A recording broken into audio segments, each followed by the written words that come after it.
रिश्ते भावें सके होण जां पराए, जेकर निभाउण दी इच्छा होए तां इंसान हर रिश्ते नूं खुशी नाल निभा सकदा है। मेरा पुत्तर बीमार सी, मेरे कोल उस दी दवाई लई पैसे नहीं सन। मैं बड़ी मुश्किल नाल किसे तो 1000 रुपए उधारे लए सन। मैनूं उम्मीद सी कि वो जरूर मेरी मदद करेगी अते मैं पैसे लैके घर आ गई। पहलां तां मैं सोचा कि बच्चे नूं डॉक्टर कोल लै जावांगी, पर फिर ख्याल आया कि खाली पेट दवाई कम नहीं करती, तां खाली पेट दवाई लैण दा कोई फायदा नहीं होएगा अते मेरे कोल ਉਹੀ 1000 रुपए सन जिस नाल मैं बच्चों नूं दुੱਧ पिआउणा सी, उन्हां दी दवाई दा प्रबंध भी करना सी। मैं पहलां बच्चों के खाने बारे सोचती हुई बाजार गई, सब्जी वेचण वाले तो सब्जी खरीदी। मेरे कोल ਉਹੀ 1000 रुपए सन अते डरदी मारी ने उन्हां ही पैसों चों 500 का नोट कट के दिता। पता नहीं कितनी महंगी होवेगी, पर उस सब्जी वेचण वाले ने मैनू 450 रुपए वापस कर दिते। जदों मैं घर आके पैसे गिने तां मैनू लगा कि उस कोलों गलती हुई है, क्योंकि उस कोल बहुत भीड़ सी। मेरे दिल ने कहा कि वह बहुत गरीब आदमी है, वापस जावां अते उसनूं उसदे पैसे दे के आवां। पर मन ने कहा कि शायद ये रब दी मदद है, पहलां जाके बच्चे लई दवाई लियावां। मैं खुशी खुशी अपने बच्चे नूं डॉक्टर कोल लै गई अते दवाई लै आई। बच्चों नूं दुੱਧ पिला के सौण तो बाद मैं उस सब्जी वाले बारे सोचण लगी, जिसनों अपनी गलती का बाद विच एहसास होया होवेगा। उसनों कितना पछतावा होवेगा। मेरे कोल पैसे बच गए सन।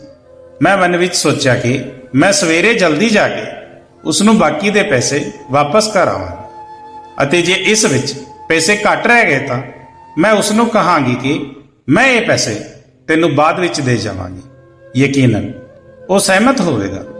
मैनू ये पता सी कि यह सब्जी विक्रेता दा नहीं, शायद मेरा ही कसूर सी। मैं एक गरीब घर दी कुड़ी सी। मेरे पिताजी शराबी सन अते मेरी मां लोकां दे घरां विच काम करदी सी।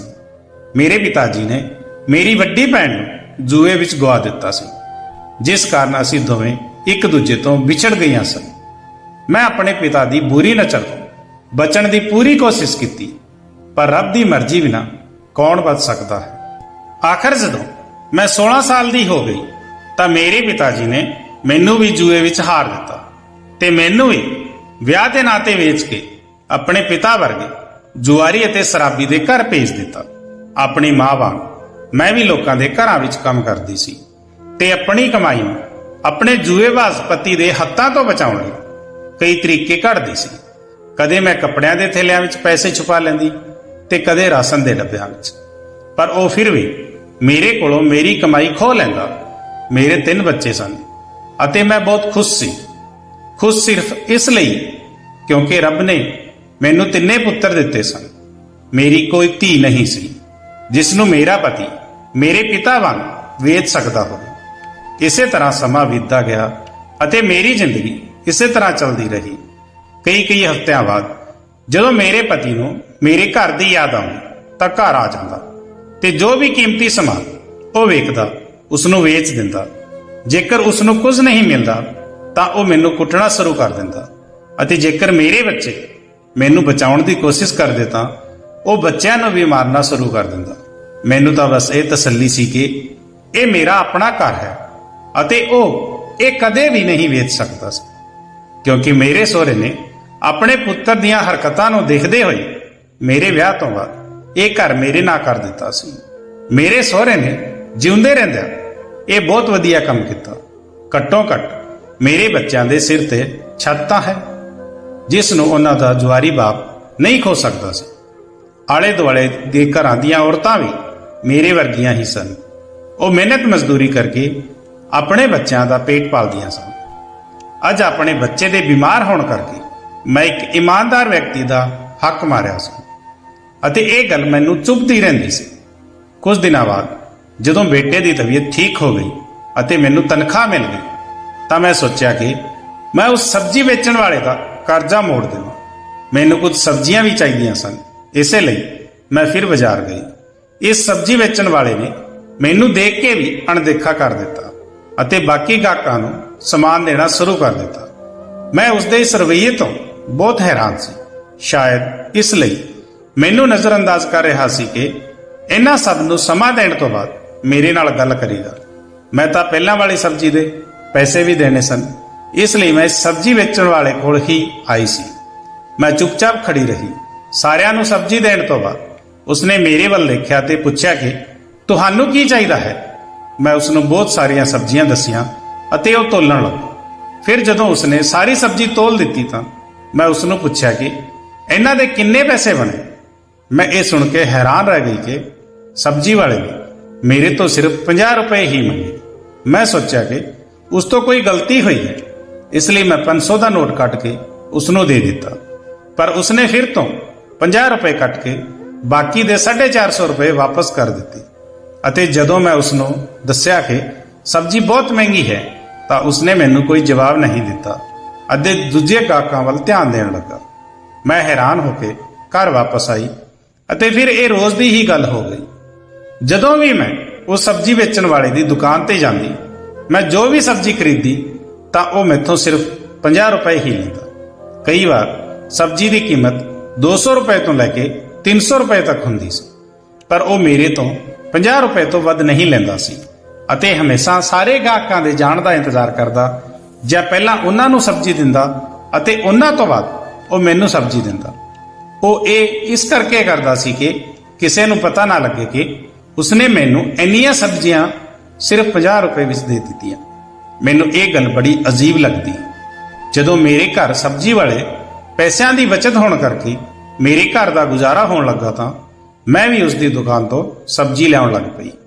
ਮੈਂ ਹਰ ਰੋਜ਼ ਸਬਜ਼ੀ ਲੈਣ ਜਾਂਦੀ ਜਾਂ ਹਫ਼ਤੇ ਵਿੱਚ ਇੱਕ ਵਾਰ ਜਦੋਂ ਵੀ ਮੈਂ ਜਾਂਦੀ ਸੀ, ਉਹ ਮੇਰੇ ਤੋਂ ਸਿਰਫ 50 ਰੁਪਏ ਲੈਂਦਾ ਅਤੇ ਚੰਗੀ ਸਬਜ਼ੀ ਕੱਢ ਕੇ ਦੇ ਦਿੰਦਾ। ਮੈਂ ਆਪਣੀ ਗੁਆਂਢ ਵਿੱਚ ਕਿਸੇ ਨੂੰ ਵੀ ਇਸ ਬਾਰੇ ਨਹੀਂ ਦੱਸਿਆ ਕਿਉਂਕਿ ਉਸਨੇ ਇਹ ਸਬਜ਼ੀ ਕਿਸੇ ਨੂੰ ਵੀ ਇੰਨੇ ਘੱਟ ਰੇਟ ਵਿੱਚ ਨਹੀਂ ਦਿੱਤੀ ਸੀ ਅਤੇ ਮੈਂ ਕੋਸ਼ਿਸ਼ ਕਰਦੀ ਕਿ ਵਾਰ-ਵਾਰ ਉਸ ਕੋਲ ਨਾ ਜਾਵਾਂ।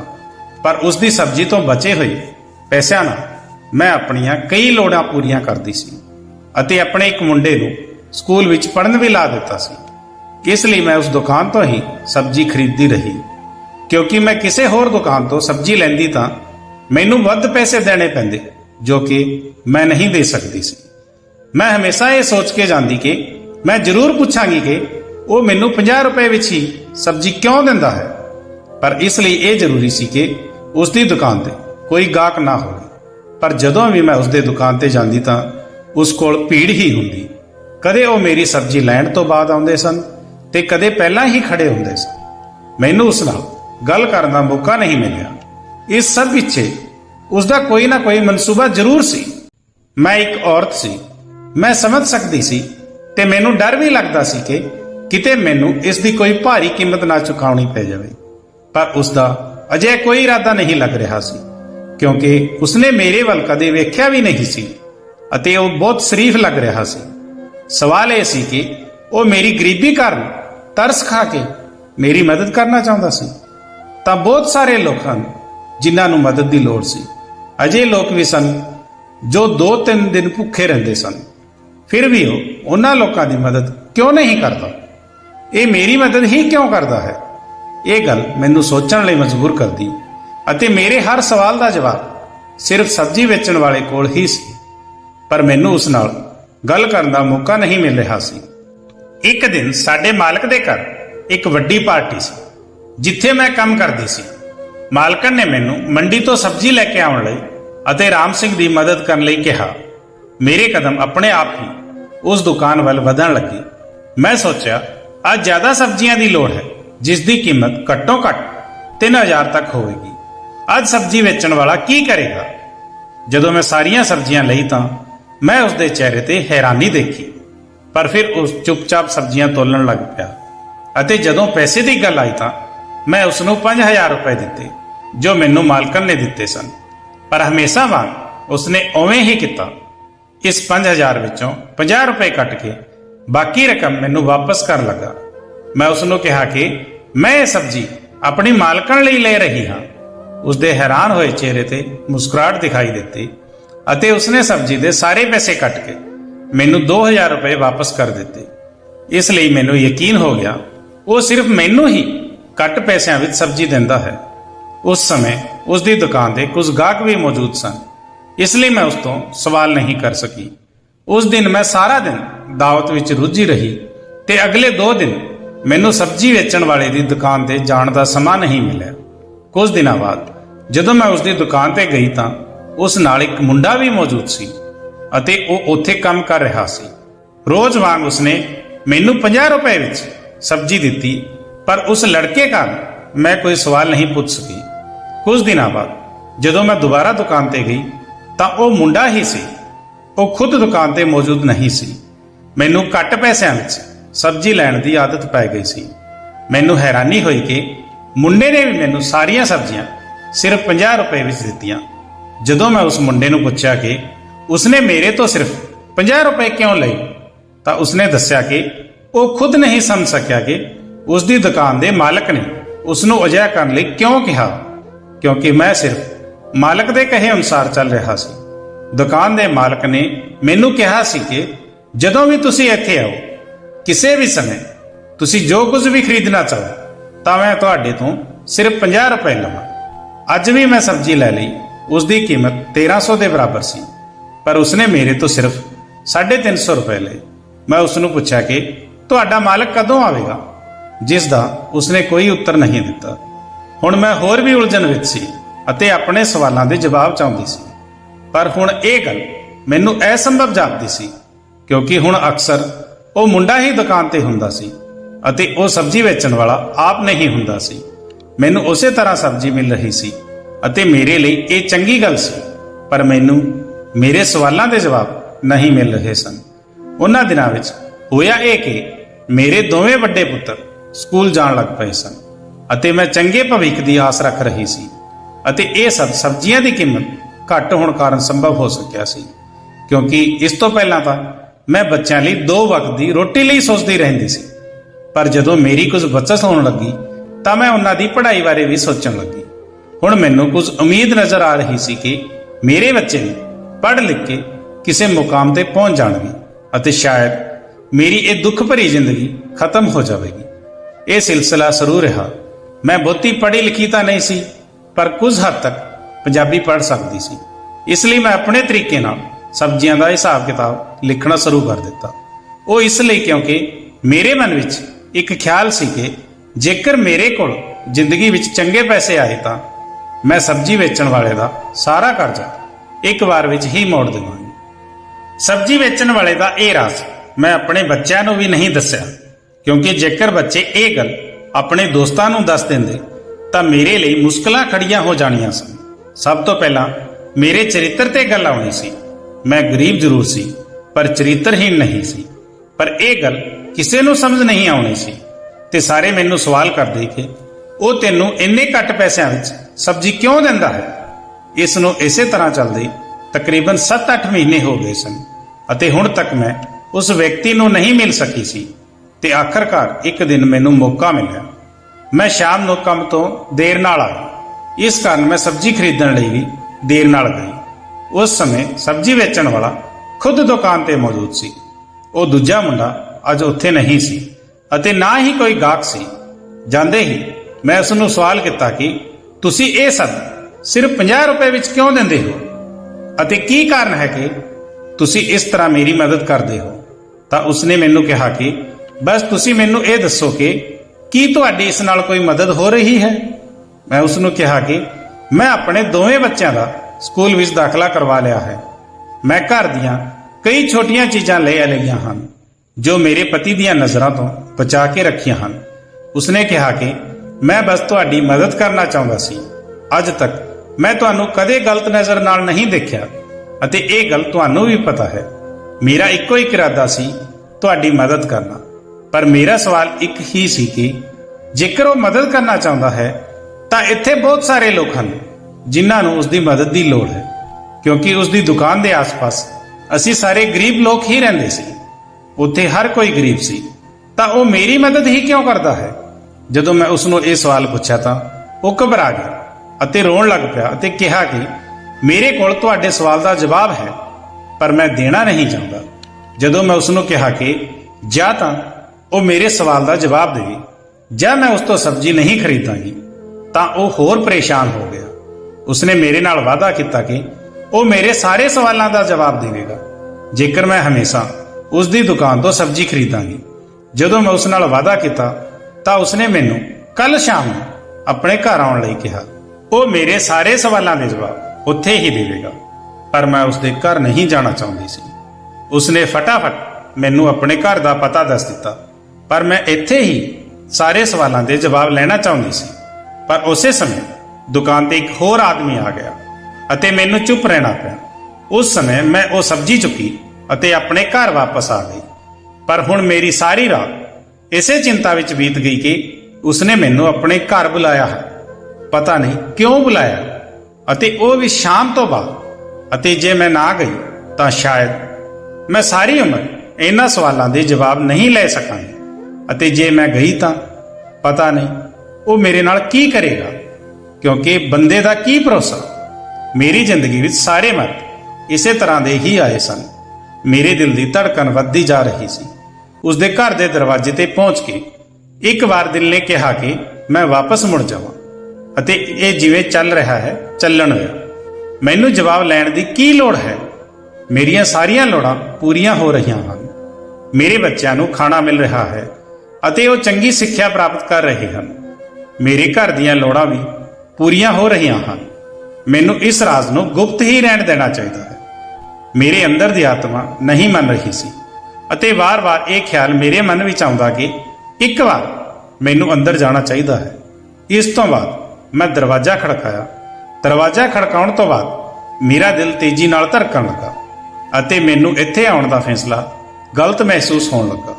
ਇਸ ਤੋਂ ਪਹਿਲਾਂ ਕਿ ਮੈਂ ਇੱਥੋਂ ਮੁੜਦੀ, ਦਰਵਾਜ਼ਾ ਖੁੱਲਿਆ ਅਤੇ ਮੈਂ ਦਰਵਾਜ਼ੇ ਤੇ ਸਬਜ਼ੀ ਵੇਚਣ ਵਾਲੇ ਦਾ ਚਿਹਰਾ ਦੇਖਿਆ। ਮੈਨੂੰ ਦਰਵਾਜ਼ੇ ਤੇ ਖੜਾ ਦੇਖ ਕੇ ਉਸਦੇ ਚਿਹਰੇ ਤੇ ਮੁਸਕਰਾਹਟ ਆ ਗਈ, ਅਤੇ ਉਸਨੇ ਮੈਨੂੰ ਅੰਦਰ ਆਉਣ ਲਈ ਕਿਹਾ। ਹੁਣ ਜਦੋਂ ਮੈਂ ਇੰਨੀ ਦੂਰ ਆ ਗਈ ਸੀ ਤਾਂ ਮੈਨੂੰ ਹੋਰ ਵੀ ਹਿੰਮਤ ਕਰਨੀ ਪਈ। ਮੈਂ ਡਰਦੇ ਡਰਦੇ ਘਰ ਦੇ ਅੰਦਰ ਵੜੀ ਅਤੇ ਬਾਂਹ ਦੇ ਅੰਦਰ ਛੁਪੀ ਸੋਟੀ ਤੇ ਆਪਣੀ ਪਕੜ ਬਣਾ ਲਈ।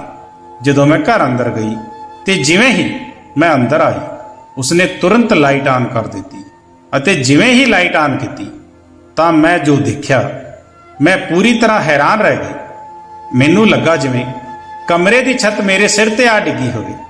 ਜਦੋਂ ਮੇਰੇ ਮਾਪਿਆਂ ਨੇ ਮੈਨੂੰ ਮੇਰੇ ਪਤੀ ਕੋਲ ਭੇਜ ਦਿੱਤਾ ਸੀ, ਉਸ ਤੋਂ ਬਾਅਦ ਮੇਰਾ ਆਪਣੇ ਮਾਤਾ-ਪਿਤਾ ਨਾਲ ਕੋਈ ਸੰਬੰਧ ਨਹੀਂ ਰਿਹਾ।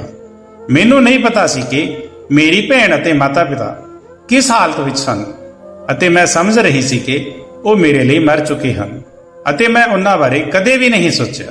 ਕਈ ਵਾਰ ਮੈਂ ਆਪਣੀ ਮਾਂ ਬਾਰੇ ਸੋਚਦੀ ਸੀ, ਪਰ ਵਿਆਹ ਦੇ 3 ਸਾਲ ਬਾਅਦ ਹੀ ਮੇਰੀ ਮਾਂ ਨੂੰ ਮੇਰੇ ਪਿਤਾ ਨੇ ਜੂਏ ਵਿੱਚ ਹਾਰ ਦਿੱਤਾ, ਅਤੇ ਉਸ ਤੋਂ ਬਾਅਦ ਮੈਂ ਉਹਨਾਂ ਨੂੰ ਮਰਿਆ ਹੋਇਆ ਸਮਝ ਲਿਆ ਸੀ।